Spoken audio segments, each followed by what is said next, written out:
बाबा का एक ग्रंथ है जिसका नाम है साईं सच्चित्र ग्रंथ। हर गुणगान में इस ग्रंथ के बारे में जरूर बताया जाता है। इसके बाद हम बाबा की पालकी उठाएंगे।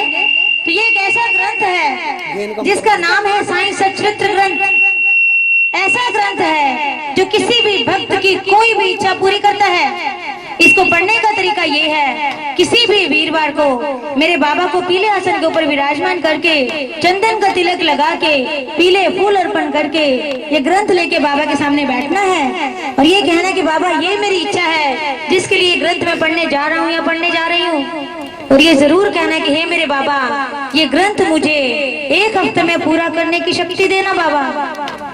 शुरू करना है बाबा के सामने बैठ के, उसके बाद इसे कहीं भी बैठ के पढ़ सकते हैं, फर्श पर, कुर्सी पर, बेड पर, जैसे मर्जी। एक दिन में एक बार पढ़ो या 20 बार, आपकी मर्जी। जरूरी यही है एक वीरवार को शुरू करके दूसरे वीरवार को खत्म करना है। जिस बुधवार को ये खत्म होने वाला है 2-4 पेज छोड़ देने हैं। आने वाले वीरवार को वो 2-4 पेज पढ़ के खिचड़ी या पीले लड्डू जो भी आपको आसानी से मिल जाए उसका भोग मेरे बाबा को लगा के धन्यवाद कर देना है। बस एक बार के लिए एक इच्छा को लेकर इसे पढ़ा जाता है। बहुत से भक्तों की एक ही हफ्ते में हमने इच्छा पूरी होते देखी गई है। इसे पहले आजमाया गया है, फिर आपको बताया जा रहा है कि इसको पढ़ने से भक्तों की इच्छाएं पूरी हुई हैं। इसमें है क्या, 51 अध्याय हैं, लगभग 350 पेज हैं। अगर आपको कोई कष्ट हो, आपको कोई ये कह देना बॉम्बे चला जाओ वहां इसका निवारण हो जाएगा, आप चले जाओगे। सहारनपुर या कहीं भी भेज देगा, आप चले जाओगे। लेकिन अगर आपको ये पता है इस ग्रंथ को पढ़ने से आपका कष्ट दूर होना है, आप इसे क्यों नहीं पढ़ सकते? तो मेरे बाबा के जीवन काल के समय के चमत्कार है इसमें। आज का जो चमत्कार है इसके 32वें अध्याय में से लिया गया है। एक औरत थी जिनका नाम था श्रीमती औरंगाबादकर। श्रीमती औरंगाबादकर को 27 साल की उम्र तक भी, शादी के बाद भी उसको औलाद की प्राप्ति नहीं हुई। जहाँ कहीं कोई भेजता था वो वहाँ जाती थी, लेकिन फिर भी उसकी ये इच्छा पूरी नहीं हो पा रही थी। अब उसने उम्मीद ही छोड़ दी। 27 साल बाद उम्मीद ही छोड़ दी। एक बार कोई भाई बंधु आके उसे क्या कहता है कि बहन तूने इतना कुछ तो किया है ना, मैंने ऐसा सुना है पास में गांव है शिरडी, वहाँ पे कोई एक ऐसे संत महात्मा आए हैं जिनकी दृष्टि मात्र से, मतलब देखने भर से बड़े बड़े रोग दूर हो जाते हैं। एक बार तू भी वहाँ जाके देख ले। वो बहन कहती है कि चलो इतना कुछ किया है तो ये भी सही। अब देखिए वो शिरडी आती है, बाबा के दरबार में पहुंचती है, मस्जिद में। सोच के देखिए आज तो उस मस्जिद के रंगत ही और है। उस समय टूटी फूटी मस्जिद, मेरे साईं बैठे हैं, उनके इर्द गिर्द बैठे हैं भक्त, क्योंकि ऐसा कभी नहीं होता था जब मेरे साईं अकेले बैठे हों। भक्तों में घिरे बैठे हैं मेरे साईं। वो बहन आती है, बैठ जाती है, अपने साईं से कुछ नहीं कह पाती क्योंकि उसे शर्म आती है। दूसरे दिन, तीसरे दिन, चौथे दिन, 10 दिन तक वो रोज आती है, रोज इंतजार करती है कि मैं बाबा से कब कहूँ। हम भी यही करते हैं, किसी पंडित जोशी के पास जाते हैं तो अपनी पर्सनल बात कहने में हिचकिचाहट होती है। अकेले समय मिल जाए तो कितनी अच्छी बात है, लेकिन उसको समय नहीं मिलता अकेले। अब वो क्या देखती है, एक है श्यामा जी जो बाबा के परम मित्र और परम भक्त।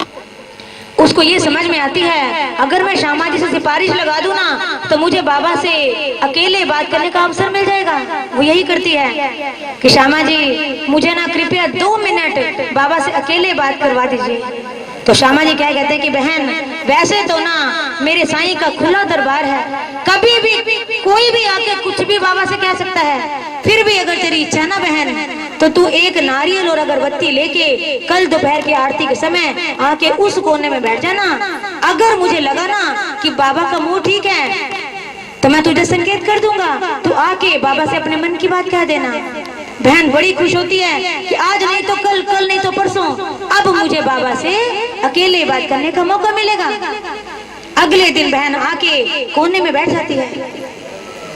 समय की बात है कि बाबा को श्यामा जी जो है खाना खिला रहे हैं। खाना खिलाने के बाद हाथ धुलाकर तौली से हाथ पोंछ रहे हैं। जब बाबा के हाथ पहुंच रहे हैं तो बाबा को पता नहीं क्या सोचती है, श्यामा की गाल पर चिकुटी काट देते हैं, मतलब चुंडी मार देते हैं।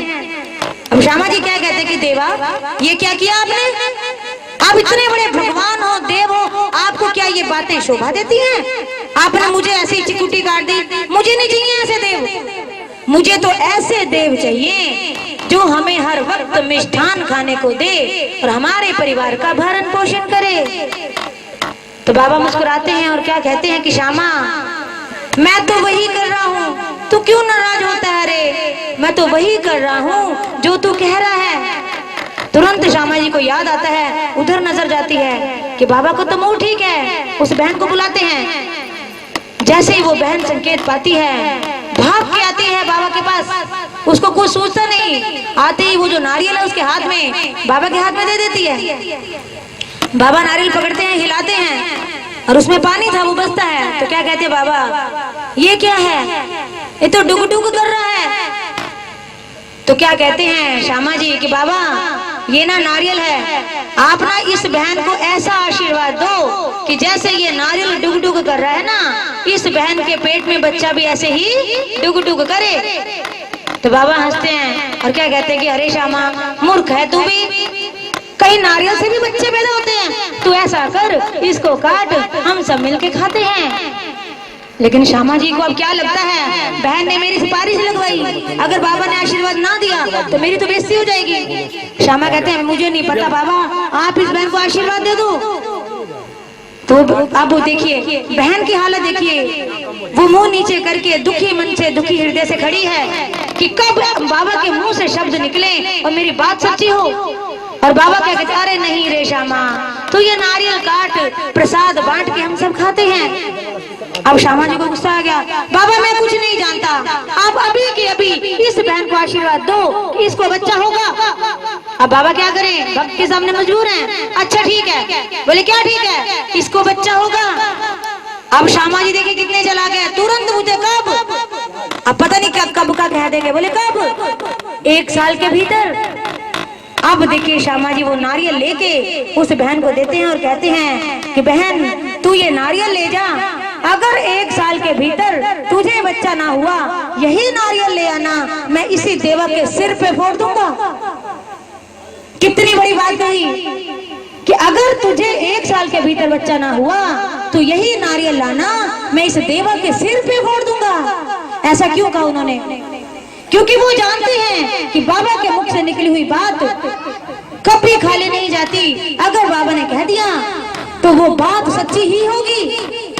अब देखिए वो बहन खुशी खुशी नारियल लेके चली जाती है। जैसा बाबा ने कहा था, 1 साल के भीतर उसको पुत्र रत्न की प्राप्ति होती है।